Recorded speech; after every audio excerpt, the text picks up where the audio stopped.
one game away. Blow up. We're playing for something, man. We're playing for something. Just gotta mean something, you. They gotta mean something. Everything you got. Everything you got. Let's finish this. Do it, fellas. Let's go. Let's do it, fellas.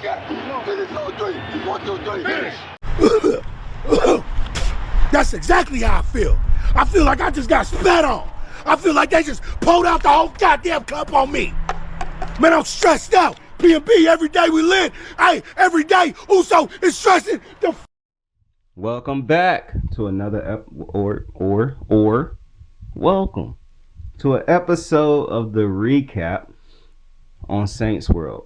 You can't spell loser without first using that big stylized L in Lakers.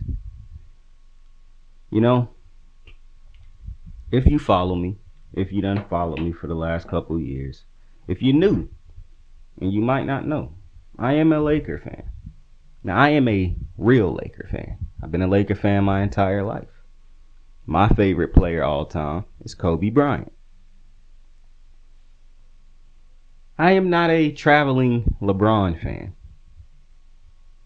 or a traveling LeBron stan. My second favorite player all time is Steph Curry. And I'm not a Warrior fan. If I root for another team, it'll probably be the Warriors. As far as like when the Lakers get knocked out, okay, now I want the Warriors to win because I want Steph to win. But I'm always going to root for my Lakers over anybody else.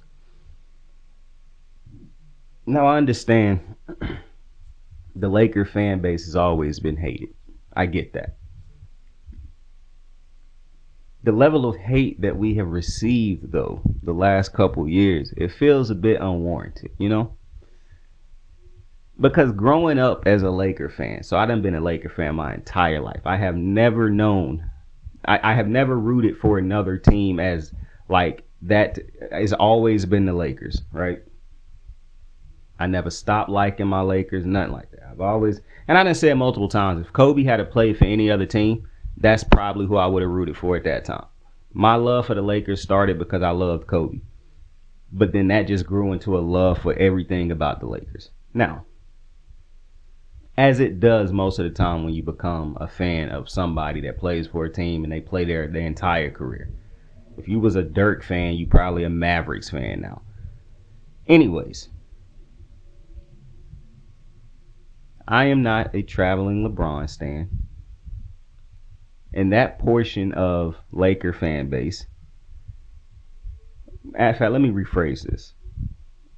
The Laker fan base has been torn to shreds over the last couple years. Rightfully so in some instances. However, a lot of the hate that has been directed towards Lakers Nation is because a lot of half the fan base, I don't even want to say half because the Lakers are a huge fan base before LeBron fans came along.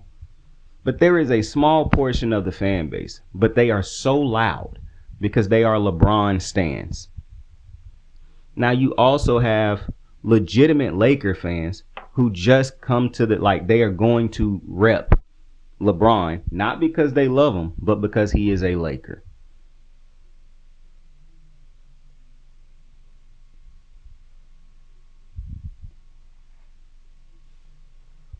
Then you have the people in the media, the Nick Wrights, the dudes who are all on YouTube who cover the Lakers. You got the Shannon Sharps.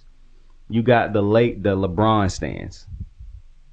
That I'm not even talking about Jordan fans. I'm talking about fans of any other player who can't stand LeBron analysts because they know everything is going to be everybody fault but LeBron. It's going to be how could we help LeBron? Like I'm seeing people give LeBron a pass last night like he ain't got Luka Doncic on his team. And they killing Luka. I done seen them start killing Luka. Oh, he out of shape. You knew he was out of shape before we got him.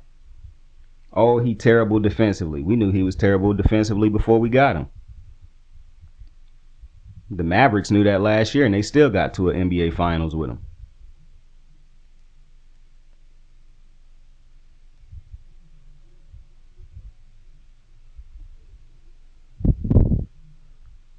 That was disrespectful.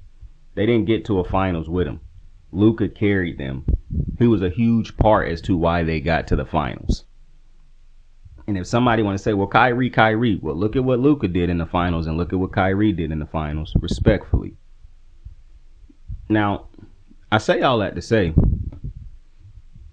I know at the moment, there's a lot of people who love that the Lakers have lost. They killing the Lakers right now.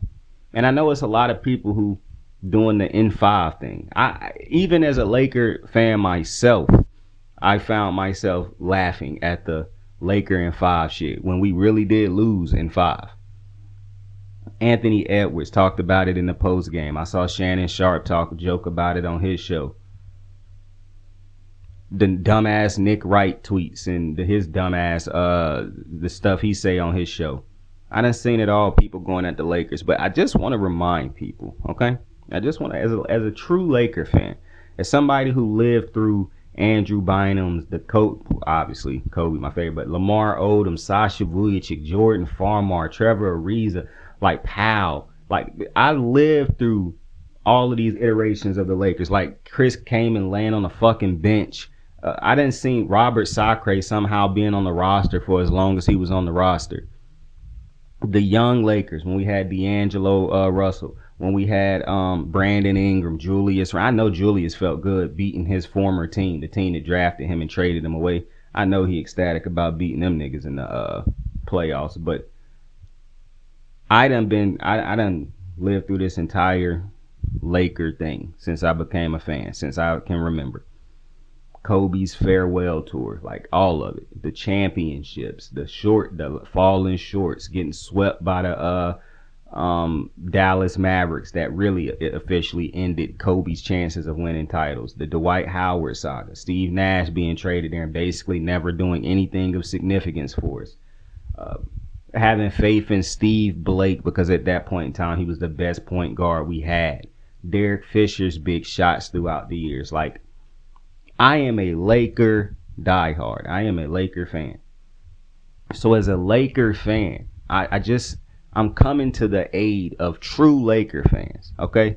True Laker fans who don't deserve, the vitriol and the jokes. And I understand you're going to joke about it. But, I would just ask that we direct some of these truly negative comments towards the LeBron stans, because that's truly who you have a problem with, not Laker fans. Laker fans just support their guys.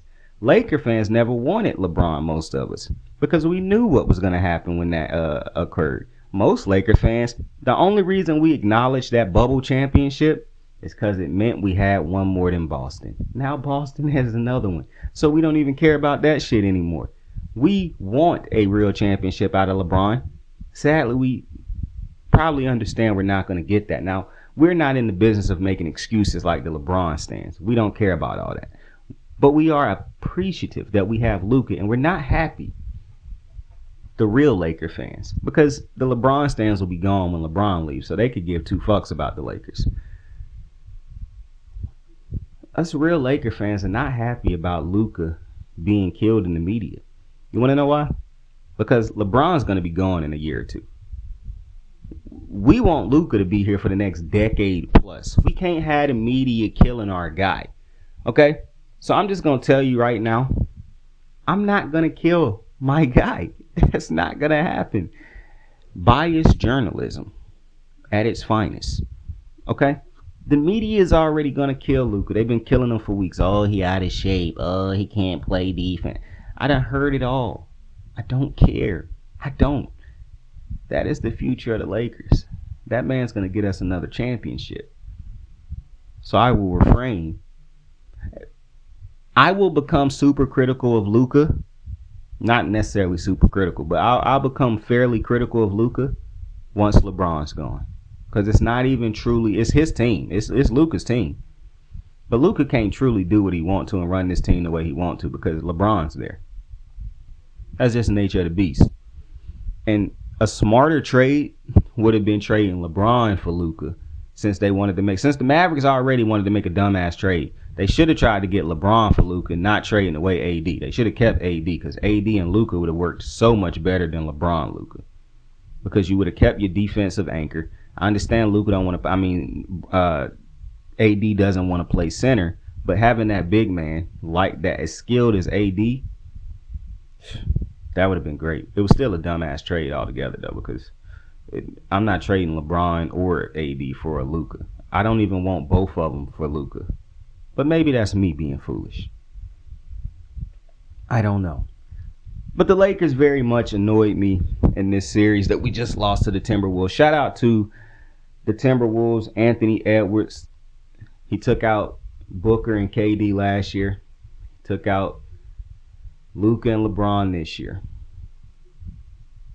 I'm taking nothing away from the Minnesota Timberwolves. I don't know if I thought they were the better team going into this series. I really don't. I had the Lakers in 7 because I'm not going to pick against my team. It's the same way in Baltimore. I don't. The only time I pick against the Ravens is when we play against the Chiefs. That's it. And I really don't even pick against them. I say I'm obviously picking the Ravens because that's the team I root for. But I always give, like, 2 years ago when we lost in the AFC Championship to the Chiefs, I basically picked the Chiefs to win that game. But the fan in me kept saying, because I'm a fan of the Ravens, I'm going to pick the Ravens. But every time I said it, I just kept giving reasons as to why I thought the Chiefs could win that game. Because everybody kept saying, like, oh, the Ravens the best team. And it was so many things. Because the way I watch, I just didn't think that the Ravens were better than the Chiefs at that time. And it was one reason, and it was something that the Ravens did going into that Chiefs game. It annoyed me so much, and I don't know if I really honed in on it the way I should have in that episode before. But I talked about how I knew they were going to bench Isaiah Likely for Mark Andrews, even though the offense had gotten better with Likely and what Likely was doing down the stretch. To me, you should not have benched him, and they did, and that compromised the offense because Lamar obviously was going to go to his guy. But I got to stop that conversation right there because, I start thinking about Mark Andrews. And anyways, let's talk about the Lakers' loss. So the Lakers lose in 5. And I can't think of any of those goofy-ass rhymes that Shannon Sharp and fans did to say Lakers in 5. But the Lakers did lose in 5.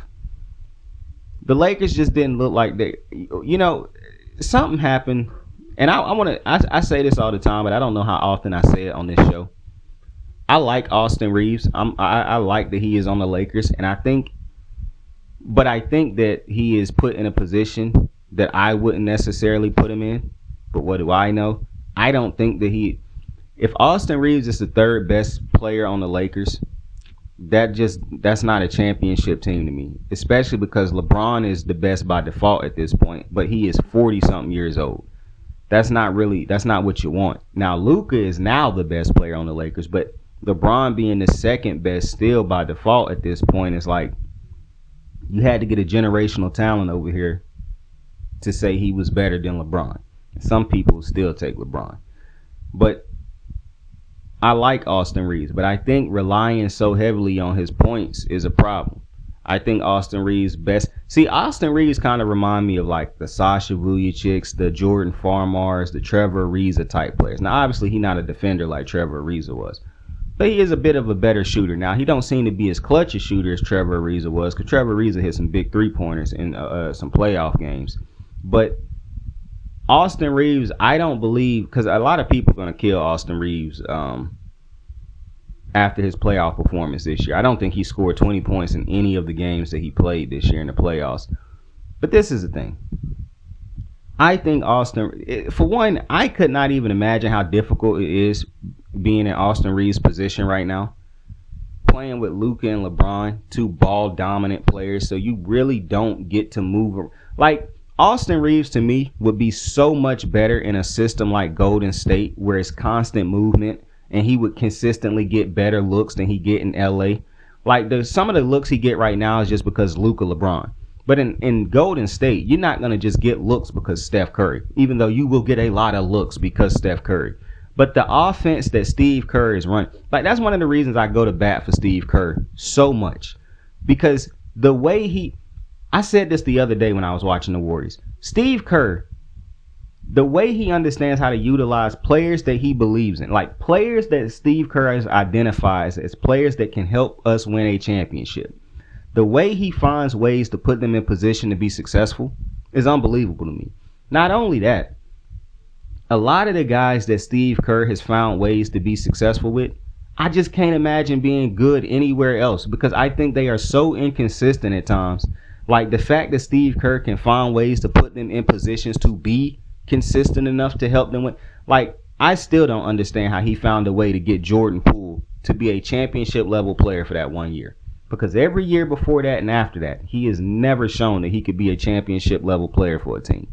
But Steve Kerr found a way to get him to be a championship. And I know everybody will say, oh, Steve, it's Steph Curry, Steph Curry, Steph Curry. Bro, it's not just Steph Curry. I understand it's on the court wise, it might be Steph Curry as far as the scoring and how the gravity he creates. But Steve Kerr understanding, that's why I never go at Steve Kerr for the Kuminga shit. For one, I realized early Steve Kerr did not want. Warrior fans understand, and I've been engaged with Warrior fans for a long time since I root for Steph Curry, and I absolutely adore Steph Curry. True Warrior fans never wanted this two timeline shit. Now you got these goofy. Now I don't want to go at you, but I got to go at you the same way I go at LeBron stands. You got these Steph stands who they go at Draymond, they go at Steve Kerr, they go at the organization, they go at everybody because Steph is not where they want. Or if they lose a game, it's on everybody. Now I'm not blaming Steph. That's not what I'm doing. But what I'm saying is this misplaced hate by Steph stands to try to blame anybody for Steph not winning. To me, it's just ridiculous because one of the things that they seem to do all the time is go to bat for Kuminga. And for the life of me, I saw that post where they had Tyrese Halliburton is the most overrated player in the NBA. They must not care enough about Kuminga then to have had him on that list because to me, from where I am sitting, Kuminga is the most overrated player in the NBA. I don't understand why so many people believe in Kuminga at this point, why so many people feel like Steve Kerr should be playing him at this point, why so many people go to bat for Kuminga at this point.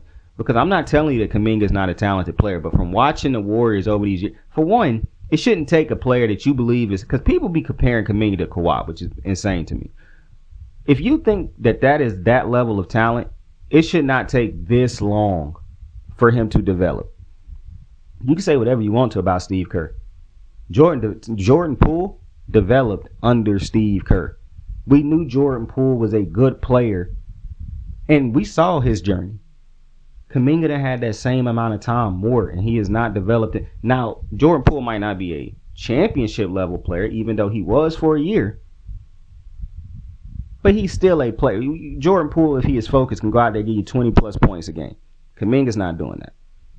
Kuminga's supposed to be a lockdown defender, but his defense it fluctuates. And even then, if it's more good than bad on the defensive side of the ball, it's still not good enough to have him on the court. I think the best decision Steve Kerr made throughout the year was when he officially decided, it's no point in having Kuminga. Because I tweeted after Jimmy Butler was traded to the Warriors, I said you should have traded Kuminga. I don't care that they traded Andrew Wiggins. People some Warrior fans are weird to me because they felt so bad about Andrew Wiggins being traded as if he was like I get the Klay Thompson stuff, even though I'm detached from that also. But he been there since he was drafted. Andrew Wiggins, yes, they won a championship there, and he played a good role in that championship. But treating this nigga like he was there for 10, 15 years, and so you so sad that that's crazy to me. Being mad that Andrew Wiggins was traded is crazy, especially when the return was basically Andrew Wiggins for Jimmy Butler, a far superior player. Also, my whole thing was, shit, you should have tried to get Kuminga in that trade and pick up a shooter in that trade. Because I don't see the purpose of Kuminga on that team now that Butler's there. Because everything that you wanted Kuminga to be is what Butler already is plus more. So you don't need Jonathan Kuminga anymore. He doesn't have a reliable jump shot. He don't have a reliable three-pointer or mid-range jump shot. Neither. He does not have a reliable package where he can get to the rim at will. He is an athlete, but it's not because he can do stuff like just put you in a blender or something like that with his handles, or he got these go-to moves that can just get him an easy. But that's not Kuminga.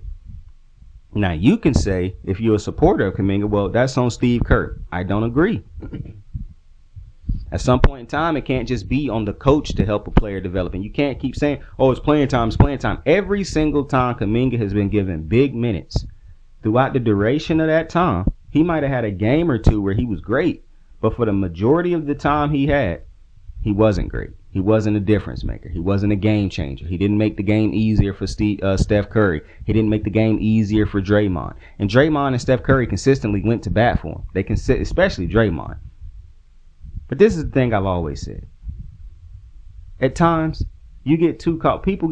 Fans get caught up too much in things that do not matter and lose sight of the overall goal.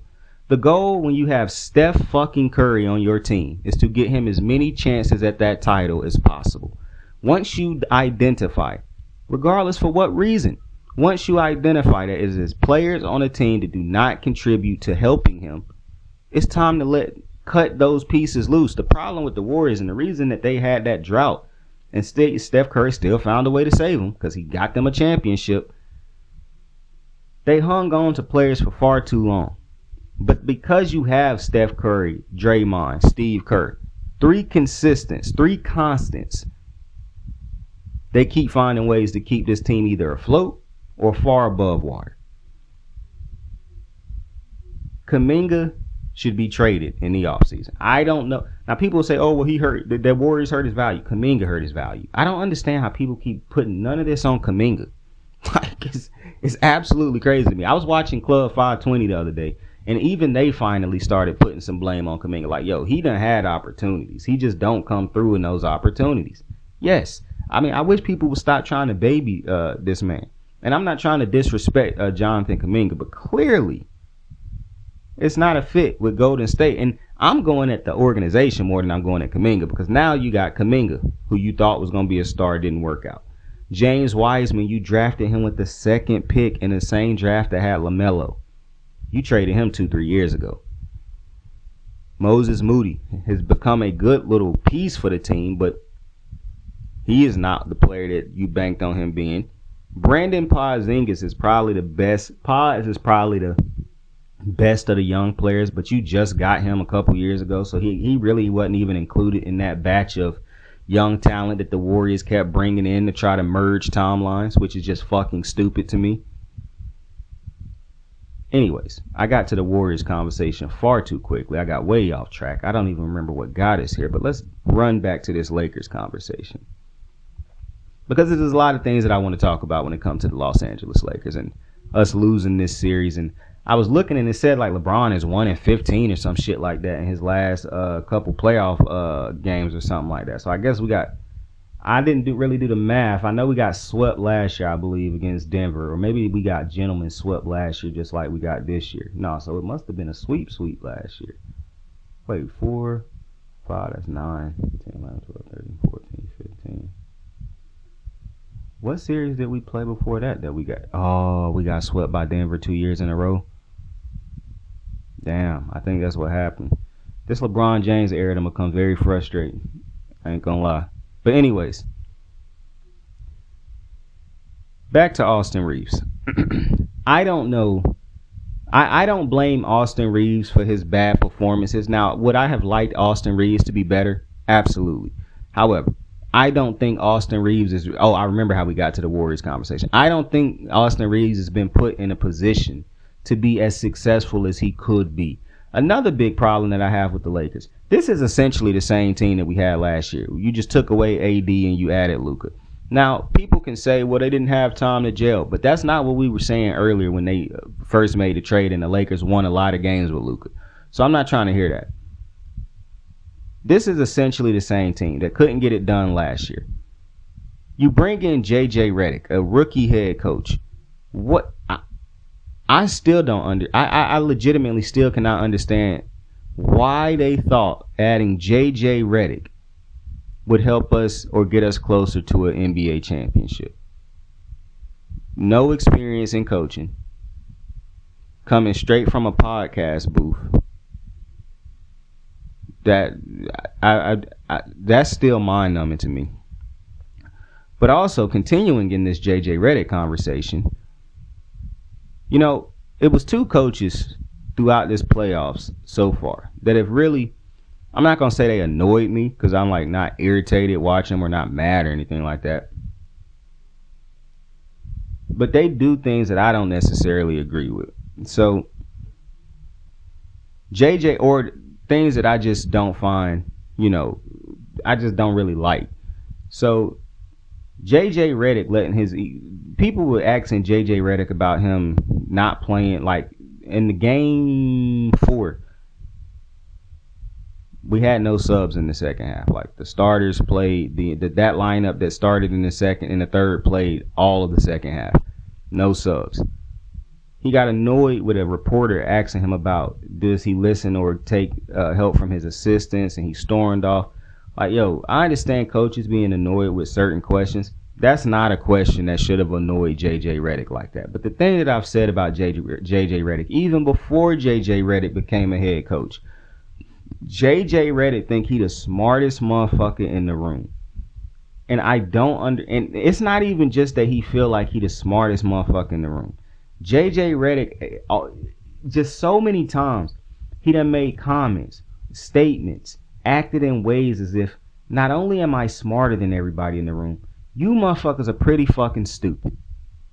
And I just don't like that. It's okay to feel smarter than everybody else, but to dumb everybody else down to basically insignificant idiots, which is how JJ Reddick addresses people on certain topics and things like, I played the game. And a lot of niggas done started doing shit like that. I'm trying to remember the athlete I just saw say something like this. But it was like, if you ain't never Pat Beverly, bro, like, I think it's crazy. Like, so I'm never gonna agree with the if you never played, you can't talk about the sport, for the simple reason we see so many athletes talk so mind-numbing. Like, we see so many stupid takes from athletes. So clearly, just because you play the sport don't mean that you should be talking it. But this is what I want to say, because when I hear somebody like Patrick Beverly say people who didn't play it shouldn't talk it, but I'm reminded of motherfuckers like Stephen A. Smith or Stuart Scotts or Laura Ruckledge on the NFL Live show, or Carrie Champion when she was on the shows, any of the Greeny, like all of Colin Cowherd, all of the great analysts who talk about the sport who have never played the sport.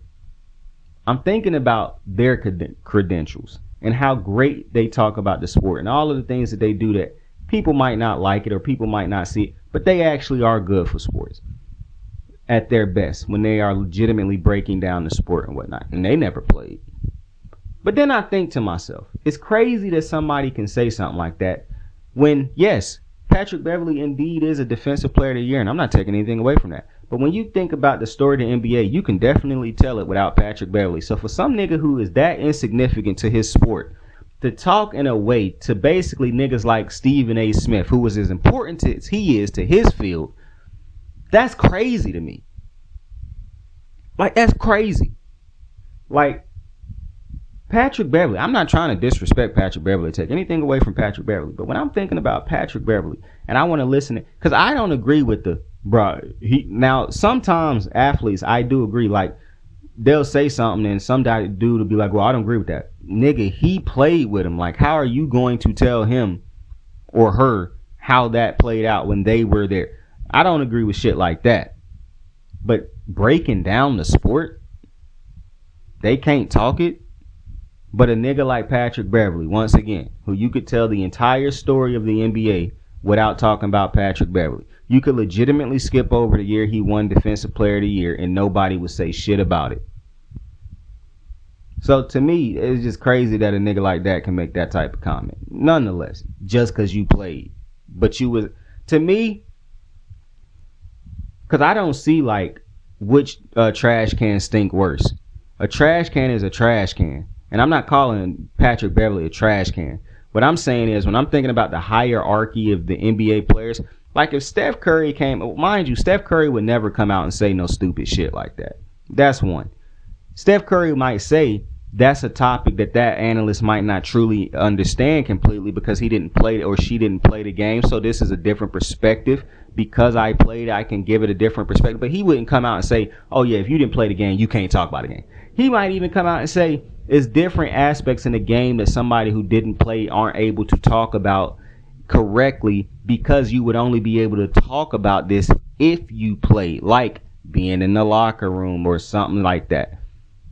But listening to a nigga who ain't on the level of a Steph Curry, who ain't even on the level of a Derek Fisher, make comments like that, it's just weird to me because comments like that is basically addressed going out far and wide because it was a broad statement. It's basically addressing niggas like Stephen A. Smith, who was far more credentialed and better in his field, if we comparing, than Patrick Beverly is in his field. Like, you can't talk about sports media without Stephen A. now. See, and shit, as much as you hate Skip Bayless, that nigga bigger in the field than Pat Bev. So yeah, I just think that's a crazy statement, bro. However, we keep it moving.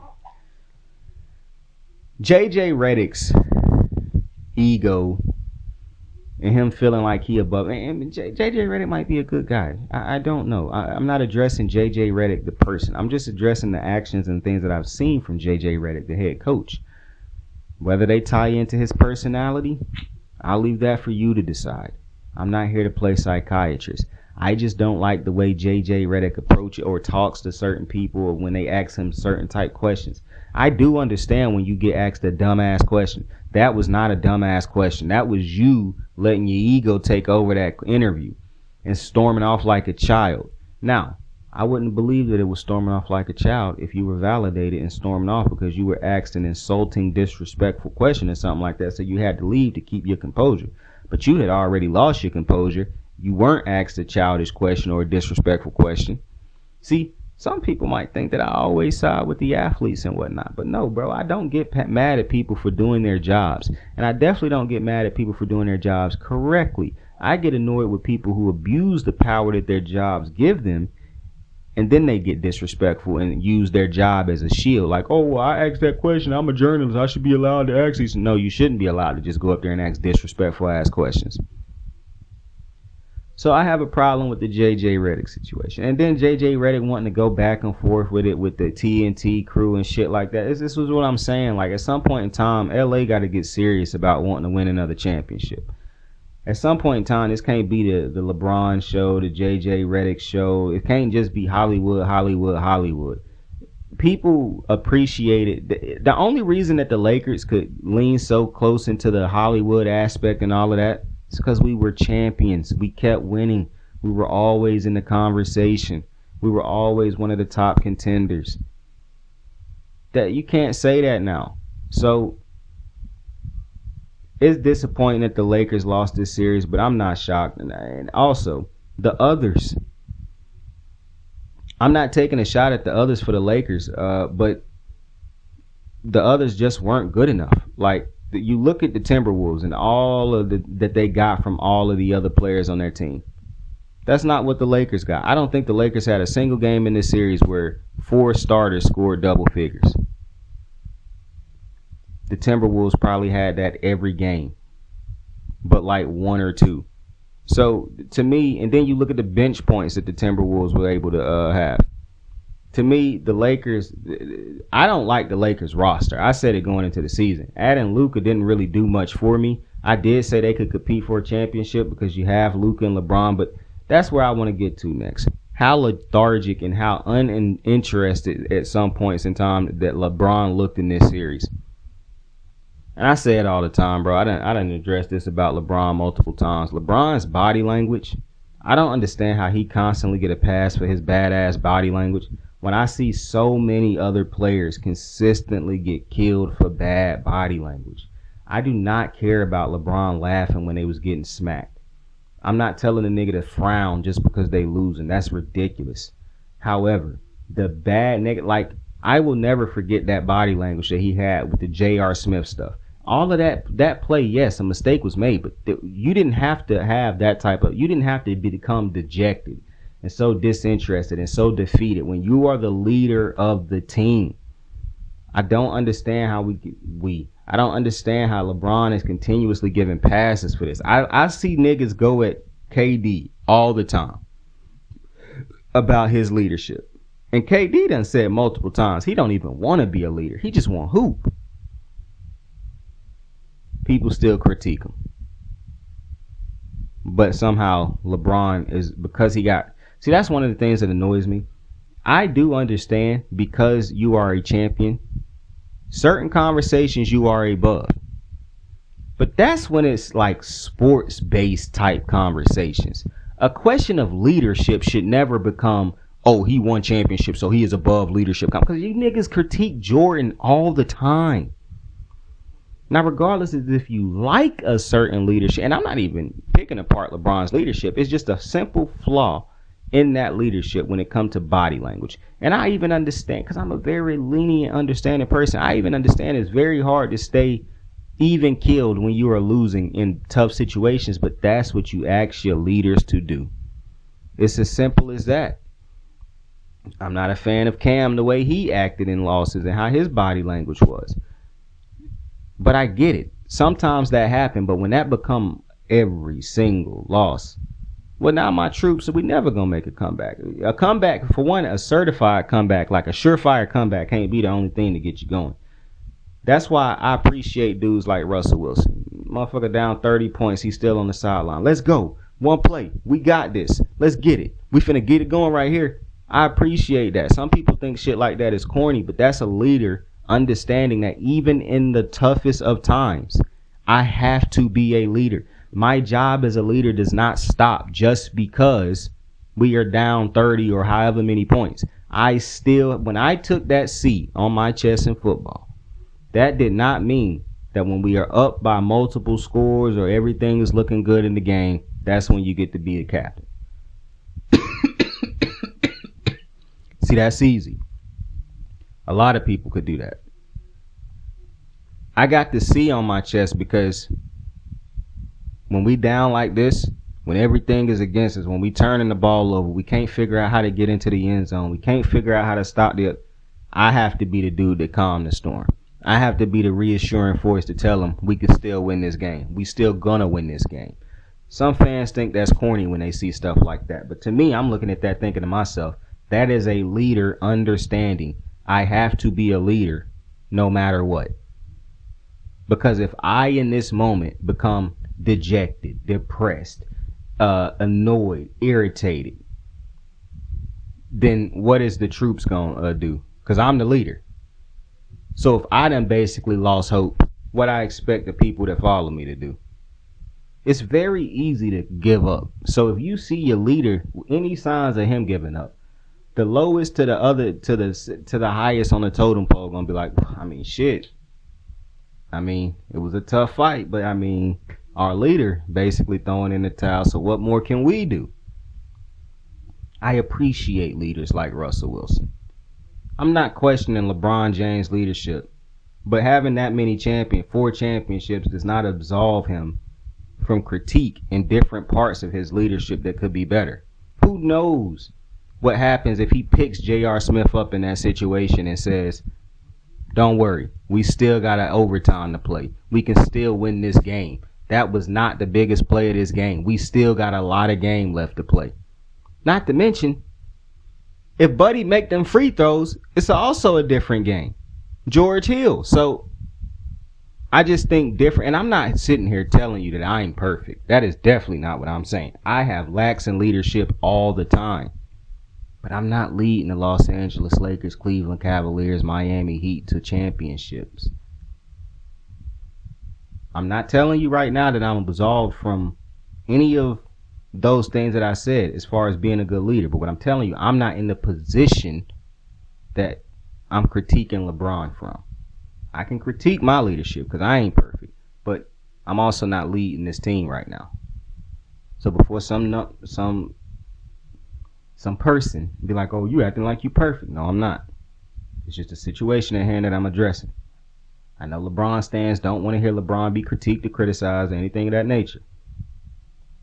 But just imagine how many more championships your boy would have in that moment if it was a lot different. Now, you probably end up losing that against KD and Steph in that series ultimately. But just imagine what having that first game would have done for you. If LeBron, and when the pressure got to its hottest, LeBron folded, not J.R. Smith. J.R. Smith had a lapse. That wasn't him folding. And then LeBron scolded him like that. I'll never forget that. That was. I'm not trying to kill LeBron, but I cannot remember a worser look of leadership that I've seen in sports. Because that's the one thing that's done stayed with me through everything I've seen in sports of bad leadership. I guess I just never thought LeBron would ever do no shit like that to somebody. And I never forgot it. I don't hold it against LeBron. Like, oh, I hate LeBron because of this. It's something that I've never forgot.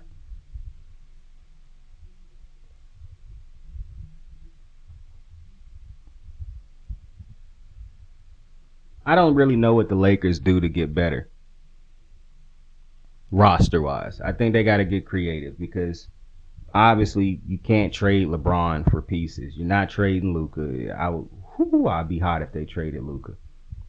Austin Reeves might gain you some pieces. I don't think so, but I think he should be a piece that you keep because you should want him to be a part of this team. I really think that if JJ Reddick don't become this is my thing. I don't understand why we didn't want to hire an adult. You know who I really would like to coach the Lakers right now? Mike Malone. I think Mike Malone would be so good for the Lakers, yo. He is an adult. He understands how to deal with the media. He understands how to put players in position to be successful. I think the best coach in basketball right now is Steve Kerr, and obviously we ain't getting Steve Kerr. Then you got Ty Lue. I think Ty Lue is a great head coach. You ain't getting Ty Lue.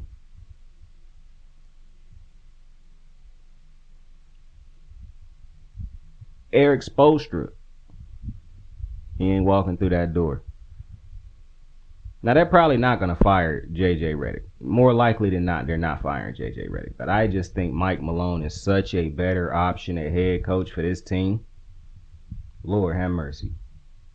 Now, people say, well, Saint, why don't you let J.J. Reddick grow? You niggas didn't let Darvin Ham grow. Darvin Ham didn't do nothing oblivious or something that was just so outrageously stupid that he should have got fired. That was just LeBron stands being loud.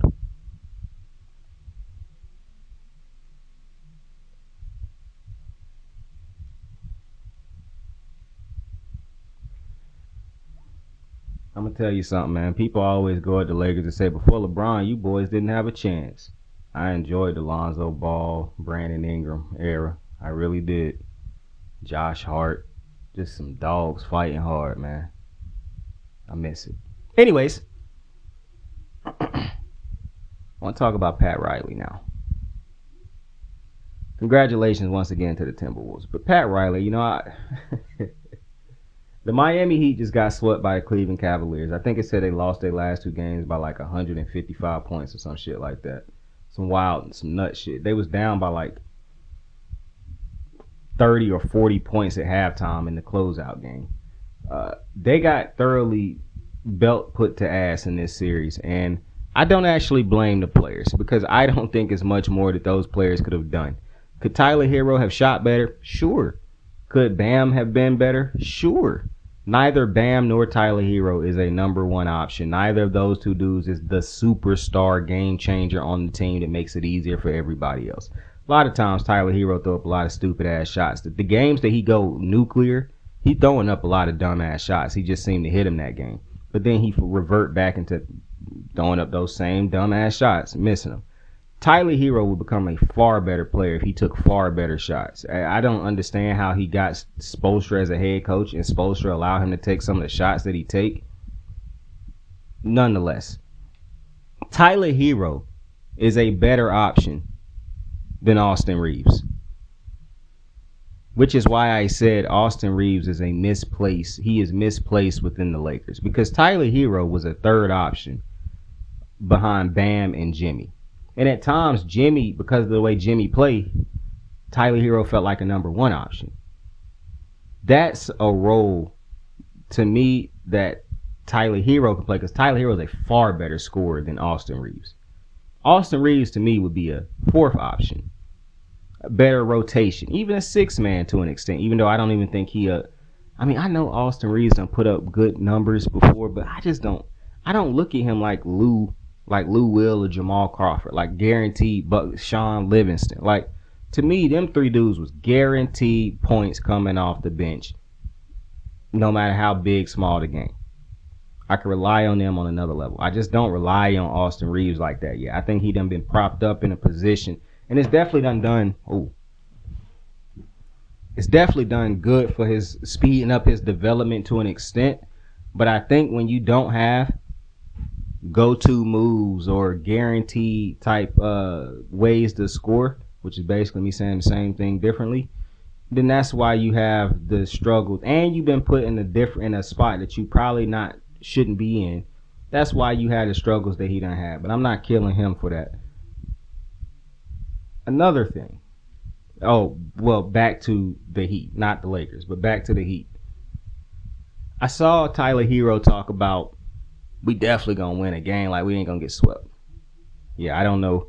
That was great pride by Tyler Hero, but I don't know what he was saying that I wasn't seeing, because at no point in time did I think they were gonna win one of those games against Cleveland. I didn't think they were gonna win any of them. Even when they were doing the back and forth, I didn't think that was going to do shit but motivate Cleveland, because Cleveland was just a far better team. But again, I don't blame Miami's players. When you max yourself out, regardless of, having a bad shoot night or something like that, Miami players pretty much max themselves out. Like Eric Spoelstra said in an interview, they wildly thought they could beat teams that were better than them like they've always done. The problem is you don't have a superstar anymore like you had with Jimmy Butler, who could do so much for a team to make up for the lack of talent that Miami has. And therein lies your problem. The lack of talent Miami has. Miami done had a lack of talent for the last couple years. Every year they had Jimmy, it was a lack of talent. Bam and Tyler Hero being your only two other options outside of Jimmy Butler. Now, some people might say, well, other teams don't even... Bro, go look at Bam throughout those playoff series. Bam had a lot of letdowns throughout those playoff series where the second option was Bam and somebody else became a better option than Bam. Tyler Hero getting hurt throughout the playoff series over the last couple years, or just being shut down in different playoff series when he did play. Jimmy Butler just wanted help. But because Pat Riley is obsessed with this Heat culture nonsense and not understanding that times have changed is exactly why the Heat are in the position that the Heat are in. You see, I think it's very funny when an organization or somebody comes out and says something that's so against player freedom and shit. Like, we don't operate like this. We won't capitulate to the players' demands and yada, yada, yada. We're going to do what we want to do. And the fans come out and say, yeah, you stick it to him. You tell him. And I think to myself, so a player doesn't want to be there. Well, no. Not even that the player don't want to be there. So the player had demands for the team. The team didn't want to meet those demands. In this case, for Jimmy, he wanted either to be paid properly or go get us some talent. If you're not going to give me a max, well, give me a good contract and go get me some help with the money you don't spend to get me that max then. They didn't want to do either. But the fans looked at this as, oh, Jimmy the bad teammate. Jimmy the one refusing to play. Jimmy the one that's the cancer to the locker room. Not Pat Riley refuses to adapt. Because we talk about adapting and evolution all the time. But for some reason, fans accept it not happening with their teams when it becomes player against team. Because I'm a root for this team my whole life. I don't care where the player go. But that's exactly why the Heat are in this situation. Because the Heat have won a championship without having star players. But now, star players keep leaving. Star players don't want to go there. Pat Riley can't seem to get star players there. Because it's not the Heat culture that got players there. Dwayne Wade got Chris Bosh and LeBron there. Dwayne Wade got Jimmy Butler there. It's not because Pat Riley, people love Heat culture and people love Pat Riley. As a matter of fact, over the last couple of years, it's been very clear that Pat Riley has become a reason that the Heat have maxed out. I can't understand for the life of me how Jimmy Butler can do what he did for this team and you don't want to give him a max contract. I can't understand how Jimmy Butler carries the team the way he carried this team over the last couple years or since he had gotten there, and you don't want to go get him legitimate help if you're not going to give him a max. For one, I don't even know how it's in question that he deserved the money that. See, sometimes, and then you got the fans who's, yeah, he old, I wouldn't give him the money. Bro, it's not your money, for one. Two, I didn't hear any of this. I didn't hear any of this when Jimmy was carrying you niggas to the finals every year. It's amazing to me that you can ask Jimmy to play above and beyond and do far more than what he should be asked to do for a team. But when it comes time to pay the piper, it's, oh, well, you know, Jimmy's attitude, Jimmy's always hurt, or Jimmy don't play for stretches, and I want to pay a player who play 82 games in a season, and I didn't hear any of that when Jimmy was battling through injuries, nicks and bruises to carry you to a finals against teams that were far more talented than Miami.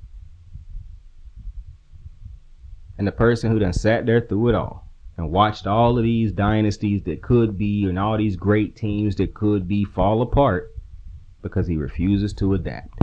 And fans continue. Now, some fans are starting to finally say, yo, Pat Riley got to go.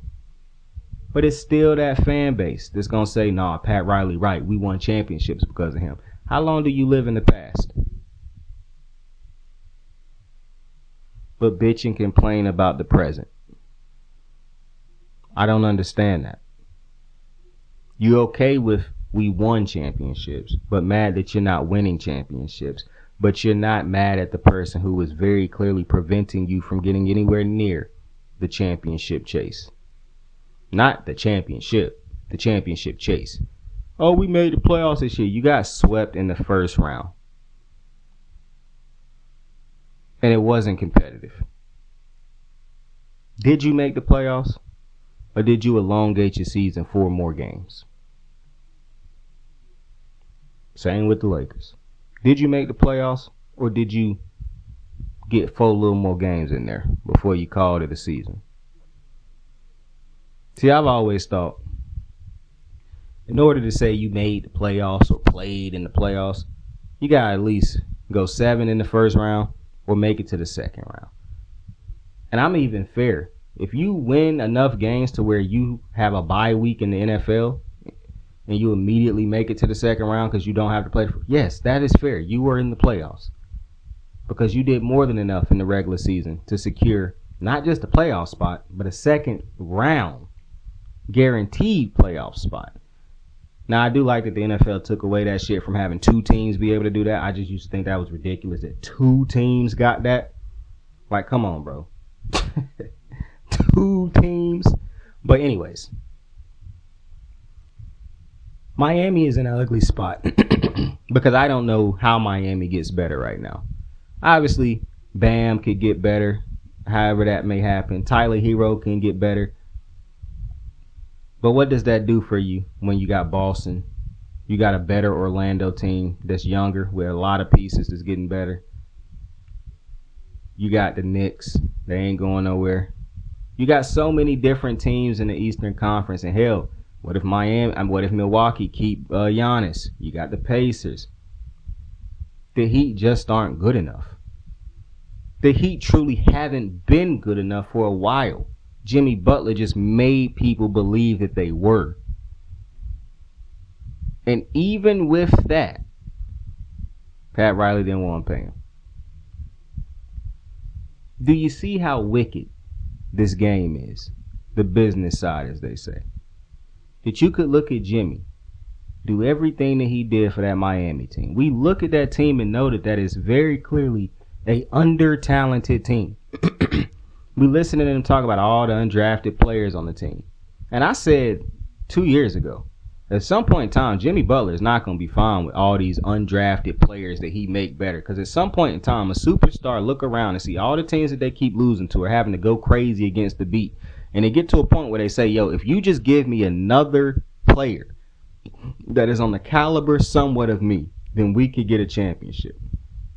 Or hell, We got Bam and Tyler. Just give us other pieces that play key roles, not just like. I don't want to disrespect nobody, but Strus and Gabe Vincent and guys like that, like who the other dude, all of the I don't want to disrespect these dudes, but all of the players who were better because of Jimmy. I don't understand. See, I just believe Pat Riley has been allowed. And another thing that I don't understand, the money that you're saving from these average players that you're paying, you couldn't get at the Jimmy. See, that's another problem that I have. So many teams talk about, oh, we want a game changer. We only want to play players who make people better around them, yada, yada, yada. So what was Jimmy doing? Because niggas definitely ain't the same without him. But I know what they were with him when he wanted to be there. When he was trying to compete for a chip. But see, I got to watch how everybody around Jimmy Butler often let him down them years. I just watched. Jimmy Butler actually had to experience it. So now Jimmy the bad guy because he either want to get paid properly for the work he done put in, or he wants you to go get him some legitimate help. Could have got Dame Lillard, fell through because you didn't want to trade certain pieces that clearly did not matter as much as getting Dame Lillard with Jimmy Butler. This is one of the reasons I was so annoyed with the Warriors for so long. Because you have Steph Curry. You see how this thing all comes back around, baby? You got Steph Curry, but you're trying to develop these young players. And Steve Kerr said so many times, it's so unfair to Steph that we are trying to develop young players around him while he is in the midst of his prime trying to win championships.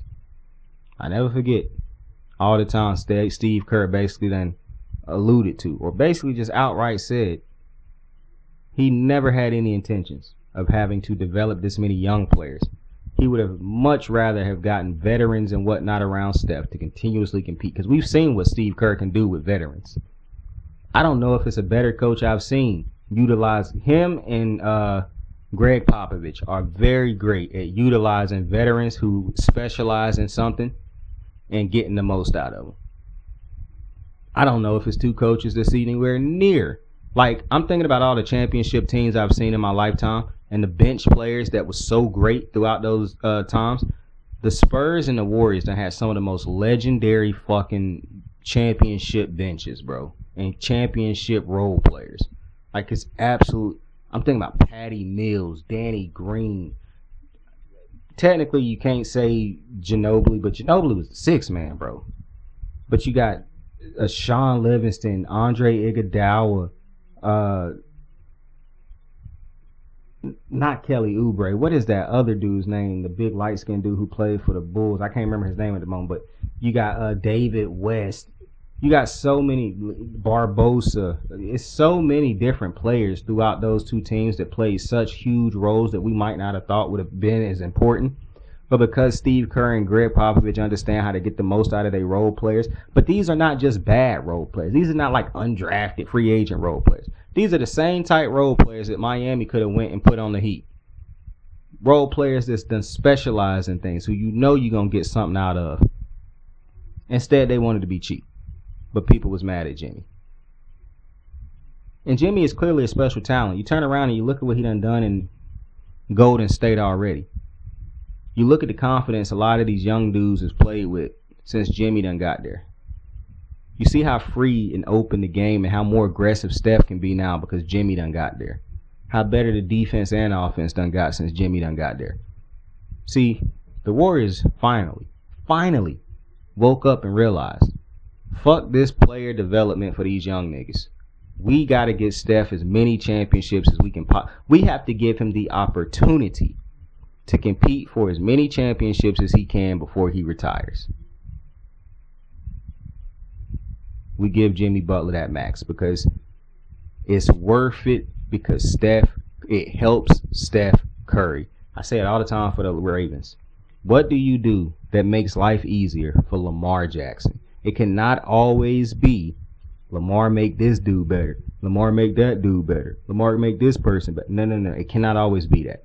When you get Derrick Henry, you finally bring in a player that Lamar don't just make Derrick Henry better, but Derrick Henry makes Lamar better. And not only does he make Lamar better, he makes it easier for Lamar, because now the defense got to focus on Henry. You can't just key in on Lamar Jackson. You got to pay attention to Henry. You can't just load the box to stop Lamar Jackson and single every receiver because they don't have talent on the outsides. Now you got to deal with Zay Flowers. Now you got to deal with Rashad Bateman. Now you got to deal. For one, the Bateman was great development. Zay was a great draft pick. Derrick Henry was a great signing. Isaiah Likely is clearly going to turn into a great unknown draft pick because this nigga is unreal to me. But we're not in football. We're talking about basketball. I just like how I made all of those things tie back in to close the show. But if Miami is going to get to, and it's such a shame that a team in Miami, they got a whack fan base because I still don't like how they leave games early, but I understand Miami is a lot of shit to do. I just don't understand why I would waste the money to go to a game. Well, I guess if I was at a game and my team was losing by 30, 40 points, I'd probably get my black ass up and leave too. I ain't gonna lie. There's a lot more shit at the crib that I could be doing. But, so you know what? I ain't even gonna hold it against Miami fans for that. I understand that, but I don't know if I would have left when it was Braun and the big three over there, though. That was crazy. But Miami is doomed unless Pat Riley completely changes his ways. Having people do this little dumbass test when they conditioning test when they come into Miami, and Luka might have never made it to Miami. I mean, but, and you want to know what's crazy? I'm starting to believe that these tests is really only set up for niggas who is undrafted because they gonna go crazy in these tests to try to prove I can make the team and shit like that. A nigga who know he got options do not give a fuck about that Miami conditioning test. Nigga with options probably not even gonna go to Miami to deal with that. A lot of the niggas who ended up in Miami over the last couple of years anyways that probably wouldn't have signed there was traded there anyway. So it's crazy that Miami has become basically a terrible destination because that's what it's become. But with that being said, I appreciate you for joining me on another episode of Kicking It. Well, this is not Kicking It with Saint. This is the recap. And I meant to touch on Tyrese Halliburton's father, but I will do that on the next playoff video. With that being said, tell somebody you fuck with him. Tell somebody you love him. You could be anything in this world. So choose to be kind to somebody today. Like, subscribe, share, tell a friend to tell a friend. I fuck with you. I love you. Saint out. When did winning not become the main thing? I always say keep the main thing, where, you know, winning is the only thing that truly matters. I got the moves like hot sauce. Lil' mama taking the top off. I'm laying down getting topped off. After this, you know she getting knocked off. I know she loving the money, so I keep on thumbing and thumbing. She say she horny when she taking shots, so I keep them coming and coming. Now I'm putting dick in her tummy, scoop her up like I'm raking her something. You would think shawty red track, the way that she running and running. You getting dumber and dumber. You out here chasing the bone. After she finished from giving me dome, the Uber is taking her home. Tight.